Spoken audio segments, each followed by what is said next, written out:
Hi guys, I just wanna record a video quickly about my strategy called the PIP cycle. Not really my strategy, but it's a strategy that I mostly use most of the time. You see, so I just wanna record it and think you guys can copy a few things. You can copy a few things. Okay, like the first thing that we're gonna start checking is market structure. How is the market structure behaving? See how's the market structure behaving and all those type of things. So market structure is gonna be our uh, the first thing that we check is gonna be market structure. You see, market structure is gonna be the first thing that we're gonna check. So you can see here we have a quite nice bullish structure here on 4 hour. So we're most likely to go to the upside. So yeah, let's check. Let's check. Let's check. Let me remove my things. So as you can see on this market structure, on this 4 hour, we're having a what? We're having an order block on the 4 hour, isn't it? Having this order block on the 4 hour, isn't it? But however, we're still gonna trade with what? We're still gonna trade with our daily PIP cycle. So you can call this thing institutional candle, point of interest, or a block, or whatsoever.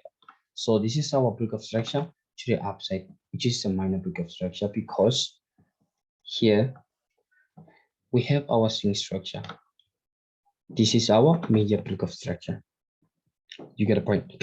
So what happens now is that we go to 1 hour to do what? To refine our order block. To refine our order block. But however, to refine our order block from the 4 hour one. But however, some people just use it the 4 hour order block and type of those stuffs. You see, so from my side, from my trading, I'll prefer use what? I prefer use this candle. I don't know if it's gonna get tapped in or it's not gonna get tapped in. But even if it misses, you'll see that this thing is real. You get a point. So this is our 1 hour order block. Why is it our order block? Because in your experience in trading smart money, you were told that order block is the last bearish candlesticks. If you're trading a bullish order block, it's going to be a what? It's going to be a last bearish candlestick before a push to the upside, isn't it? But then, however, if you get a bullish candlestick after that bearish candlestick, which doesn't really get to engulf your what? Engulf your bearish candlestick, and then doesn't actually engulf it, doesn't actually push to the upside, and then violate the bearish candlesticks high, meaning you're gonna take it as an order block. So this is how it's gonna work. This is how it's gonna work. Most of the time you can check, you can use your own analysis in order to time this daily PIP cycle thing. You get a point. You can use your analysis, you can use your own analysis, but then from my side, I really prefer indicator. I really prefer this indicator to mark what? To mark our Asian session and then our London session. So you see now, wait, let me remove these things. I really don't want to follow them.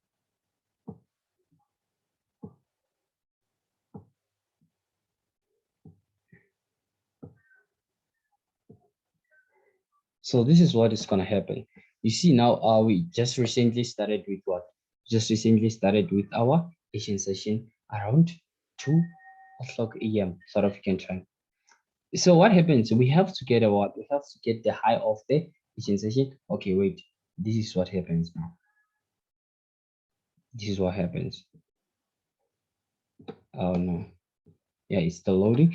This is what happens. Now what do we have? We have the high of the Asian session, isn't it? We have the high of the Asian session, which is our buy side liquidity. We have the low of the Asian session, which is our sell side liquidity. We must target that low. We must take the highs out, or we must take the buys out. You get a point. So this is what's gonna happen. This is what's gonna happen. We have to take if however we push this market to the upside, when we come into this point of interest, isn't it? And then after we do what? After we shoot down, coming to this point of interest. You get a point. And then if this happens, meaning what? Meaning this is our turning point. This here is our turning point. However, even if we get our London low or something like that, we really prefer this order block here as our turning point. These two order blocks here as our turning point. And then we push the market to the upside. We take out this price liquidity, and but somehow each and every high must be taken out. And then if we realize that this order block really did hold price, we can take these highs out. We can take these weeks out here. We can take them out. Get a point. You can never guarantee the future of the market, isn't it? So anything can happen. So let's see what happened next. Let's see what happened next. Oh, this is what happened. We started by taking what out? We started by taking Asian lows out. So meaning now what are we targeting? Meaning if the market is like this. Oh shit. Our refinement was really quite good. And then we were gonna get what? We're gonna get tap and go, isn't it? We're gonna get tap and go. But however, the market just turned on there. Was it? No, it's not even 50% of the order block. But however, it did 10, isn't it? Did 10, and then we did get to take out our sell-side liquidity on the London session. I mean, with the London session, we managed to take out the Asian lows. And then now what are we targeting? As our take profit, what are we targeting? As we like the traders or something like that. You see. So we're targeting what? We're targeting Asian highs. Okay, let's just say we tapped in here on this market. Let's just say we tapped in.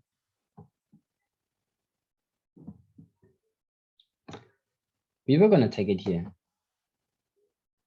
You see, we were gonna take it here. From there to there, because we are taking in liquidity. We are taking in liquidity. You know that the algorithms make liquidity. You know, they make liquidity in the market. They make it they make us see the liquidity as a money trader.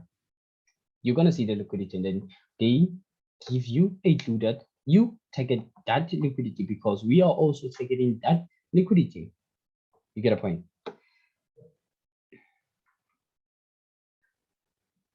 You see, and then we even did what? We even took these highs out, like I said. You see, we even took these highs out. You see, but then, however, the market structure was what? The market structure was what?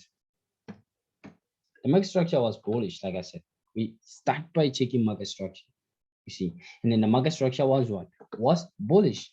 My directional bias were bullish. So I'm targeting what?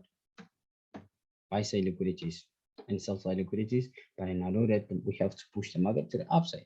You get a point. So that's what happens. So now let's check the other session, Asian session, the next day Asian session, and we got to see what happened. Okay. Well, wait.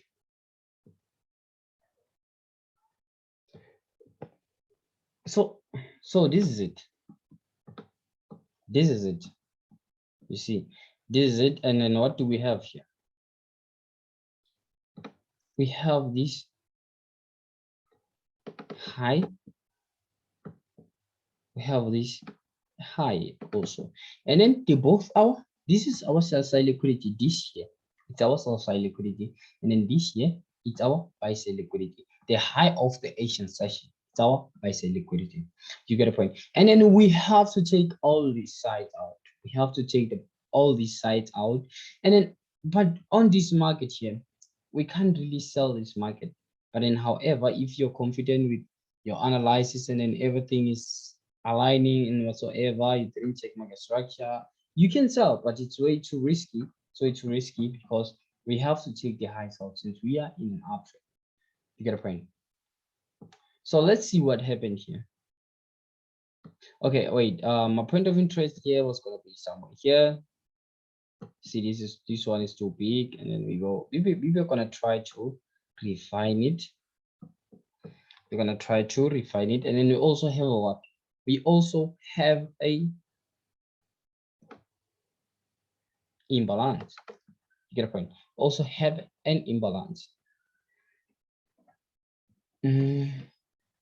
Also have an imbalance. So this is what's gonna happen about us refining these things and all those stuffs. We're gonna go to, let's go to the 30 minutes time frame and let's see if we don't really get a nice order block. Yeah, we get a nice order block. This is it. See, we don't really have to put our stop loss here now. We must put our stop loss just below this one. You get a point? So now let's go back to the, oh, why is it an order block?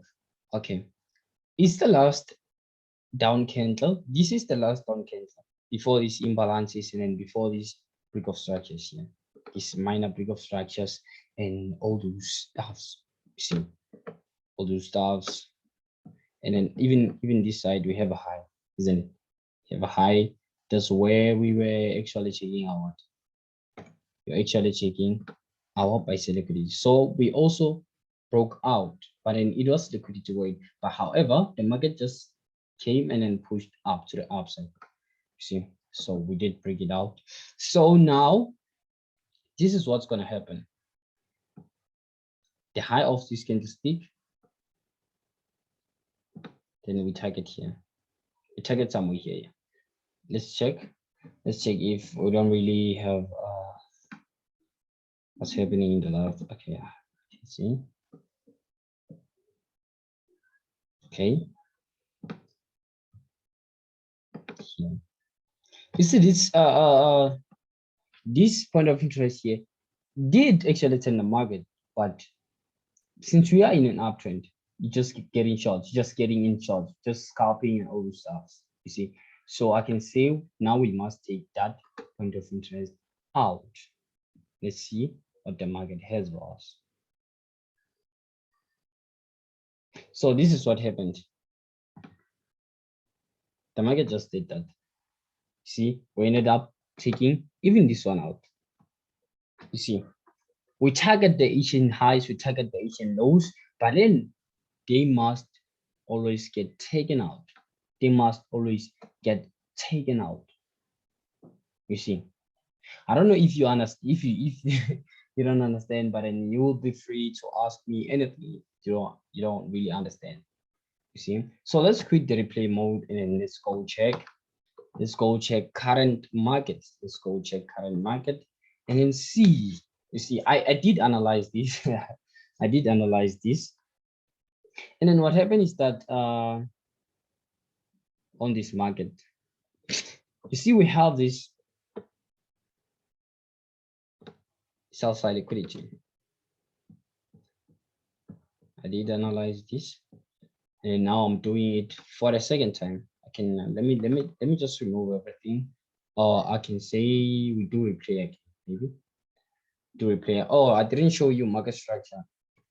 Didn't show you market structure. Check the market structure. Check the directional bias. Check them. Even if here we going short and all those stuffs, you know, this is an uptrend. This is my directional bias on the 4-hour. They are allowing me to buy that market, isn't it? They're allowing me to buy that market.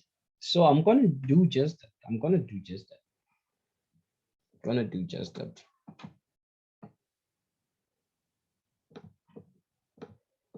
Oh, I didn't take the replay button.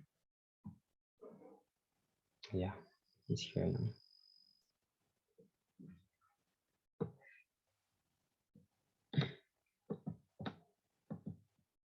You see, this is it.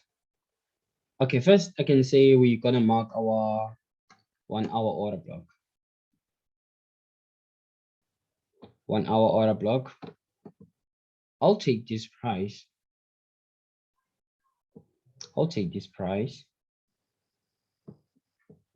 See, I'll take this price, but then I'll still try to refine it. I'll still try to refine it. And then about my refinement, they're gonna go like this. They're gonna go like this. So this is our 1 hour order block. And then the red one is our what? Or 30 minutes point of interest. So what we are looking at right now is we have to violate the Asian lows, or we have to violate the Asian highs. It's really up to the market what it does. But then what we have as institutional traders or as money traders, we have what? We have our analysis lining like this, isn't it? Sell side liquidity, buy side liquidity. You see?